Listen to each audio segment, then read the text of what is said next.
ഇന്നത്തെ വീഡിയോയിൽ നമ്മൾ സംസാരിക്കുന്നത് വെള്ള പേപ്പറിൽ റവന്യൂ സ്റ്റാമ്പ് ഒട്ടിച്ച് ഒപ്പിട്ടാൽ അത് ലൈഫ് ടൈം സാധുവാണോ എന്നും മുദ്രപത്രത്തിൽ എഴുതിയ എഗ്രിമെന്റ് എത്ര കാലം നിലനിൽക്കും എന്നുമാണ് കാരുണ്യ ഫിനാൻസ് മീഡിയ.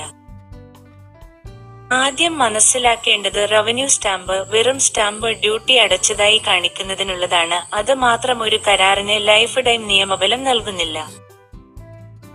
വെള്ള പേപ്പറിൽ റവന്യൂ സ്റ്റാമ്പ് ഒട്ടിച്ച് രണ്ടുപേരും ഒപ്പിട്ടാൽ അത് ഒരു കരാറായി പരിഗണിക്കാം. പക്ഷേ അതിന്റെ സാധുത കരാറിലെ വ്യവസ്ഥകളും തീയതിയും ബാധ്യതയും തെളിവുകളും ആശ്രയിച്ചിരിക്കും.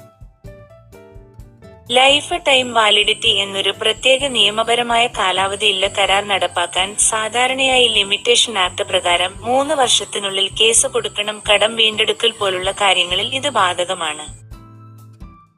മുദ്രപത്രത്തിൽ എഴുതിയ എഗ്രിമെന്റ് നിയമപരമായി കൂടുതൽ ശക്തമായ തെളിവാണ്. കാരണം ശരിയായ സ്റ്റാമ്പ് ഡ്യൂട്ടി അടച്ചിരിക്കും, എന്നാൽ അതിനും അനന്തമായ കാലാവധിയില്ല. കരാറിൽ പ്രത്യേക കാലാവധി രേഖപ്പെടുത്തിയിട്ടുണ്ടെങ്കിൽ അത്രകാലം ബാധകമാകും. കാലാവധി രേഖപ്പെടുത്തിയിട്ടില്ലെങ്കിൽ ലിമിറ്റേഷൻ നിയമപ്രകാരം സാധാരണ 3 വർഷമാണ് കേസ് കൊടുക്കാനുള്ള സമയം. റവന്യൂ സ്റ്റാമ്പ് സാധാരണയായി 5000 രൂപയ്ക്ക് മുകളിലുള്ള തുക സ്വീകരിച്ചതിന്റെ രസീത് പോലുള്ള രേഖകളിൽ ഉപയോഗിക്കുന്നു. അത് കരാർ ശക്തമാക്കാൻ മാത്രം സഹായിക്കും, പക്ഷേ രജിസ്ട്രേഷൻ ആവശ്യമായ ഇടപാടുകൾക്ക് അത് മതിയാകില്ല. സ്ഥിരവസ്തു വാങ്ങൽ, വിൽപ്പന, കൈമാറ്റം പോലുള്ള കാര്യങ്ങൾക്ക് രജിസ്റ്റർ ചെയ്ത സെയിൽ ഡീഡ് നിർബന്ധമാണ്. വെറും റവന്യൂ സ്റ്റാമ്പ് ഒട്ടിച്ച പേപ്പർ കൊണ്ട് ഉടമസ്ഥാവകാശം മാറില്ല.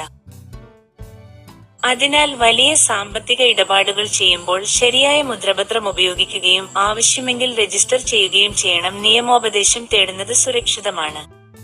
സാമ്പത്തികവും നിയമവുമായി ബന്ധപ്പെട്ട വിഷയങ്ങളിൽ വ്യക്തമായ അറിവ് നേടാൻ കാരുണ്യ ഫിനാൻസ് മീഡിയ. ഈ വീഡിയോ നിങ്ങൾക്ക് ഉപകാരപ്രദമായാൽ ചാനൽ സബ്സ്ക്രൈബ് ചെയ്യാൻ മറക്കരുത്.